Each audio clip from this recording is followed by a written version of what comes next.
एक छोटे से घर में राजेश नाम का एक लड़का रहता था।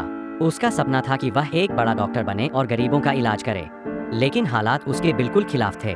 उसके पिता एक साधारण मजदूर थे जो दिन रात मेहनत करके मुश्किल से घर चला पाते थे। पहली चुनौती गरीबी। राजेश पढ़ाई में बहुत अच्छा था, लेकिन पैसे की कमी के कारण कई बार उसे स्कूल की फीस भरने में परेशानी होती।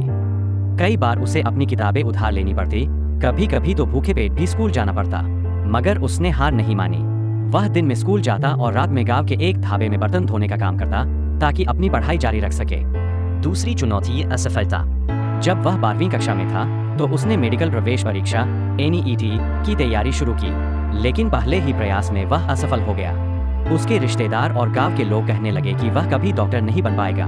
किसी ने कहा, इतनी मुश्किल परीक्षा गरीबों के बच्चों के लिए नहीं होती। लेकिन राजेश ने उनकी बातों पर ध्यान नहीं दिया। उसने हार नहीं मानी और फिर से कड़ी मेहनत शुरू की। तीसरी चुनौती परिवार की जिम्मेदारी। जब वह दूसरी बार परीक्षा देने की तैयारी कर रहा था, तब अचानक उसके पिता की तबीयत बिगड़ गई और घर की सारी जिम्मेदारी उस पर आ गई। अब उसे पढ़ाई के साथ साथ काम भी करना था। उसने सुबह अखबार बेचना शुरू किया, रात में ट्यूशन पढ़ाने लगा और जब भी समय मिलता तब अपनी किताबों में डूब जाता।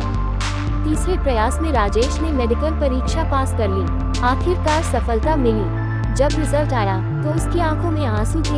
ये खुशी के आंसू थे। जिस गांव ने कहा था कि वह कभी डॉक्टर नहीं बन सकता, आज वही गांव उसकी सफलता पर गर्व कर रहा था। राजेश की कहानी हमें सिखाती है कि मुश्किलें चाहे जितनी भी हों, अगर हम सच्चे दिल से मेहनत करें और कभी हार न माने तो सफलता जरूर मिलती है।